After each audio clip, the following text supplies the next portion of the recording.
सोचिए कि वॉर या क्राइसिस की सिचुएशन में हमें फ्यूल की जरूरत है, जो ऑब्वियसली होगी ही, और हमारी फ्यूल कंपनीज सॉफ्टवेयर और कम्युनिकेशन के लिए डिपेंडेंट है फॉरेन कंपनीज पर। और अगर तब किसी भी जियोपॉलिटिकल रीजंस की वजह से फॉरेन कंपनीज ने अपनी सर्विसेज नहीं दी तो हमारा क्या होगा? क्योंकि कई प्राइवेट कंपनीज अभी भी फॉरेन टेक पर ही डिपेंडेंट हैं। और ऐसा सिर्फ फ्यूल के सेक्टर में नहीं है, हर सेक्टर में ऐसा हो सकता है, like health and IT। War में तो नहीं, लेकिन कुछ ऐसा ही किया है यूएस बेस्ड कंपनी माइक्रोसॉफ्ट ने इंडियन कंपनी नायरा एनर्जी के साथ। ये बहुत बड़ी वेकअप कॉल है फॉर भारतीय कंपनीज।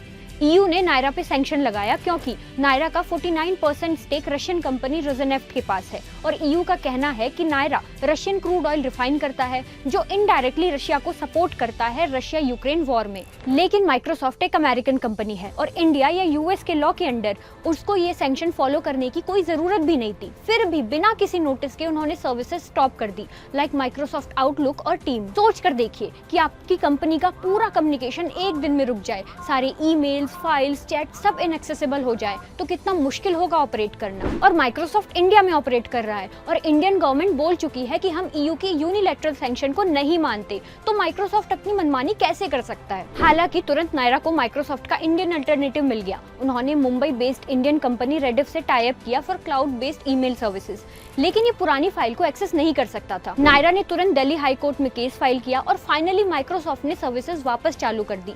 लेकिन ये इंसिडेंट एक बहुत ही बड़ा सवाल खड़ा कर गया है हम सभी के सामने। क्या हम फॉरेन टेक कंपनीज पर इतना भरोसा कर सकते हैं? और हमें अपना डेटा, अपना सर्वर्स अपने कंट्रोल में रखना चाहिए। Indian companies like Zoho, Rediff ऐसे प्रोवाइडर हैं जो वर्ल्ड क्लास सर्विसेज देते हैं, तो इंडियन कंपनी इन पर स्विच क्यों नहीं कर रही? आपको क्या लगता है, क्या इंडियन कंपनीज को फॉरेन टेक से हटकर इंडियन सॉल्यूशन की तरफ जाना चाहिए? हमें कमेंट सेक्शन में जरूर बताएं।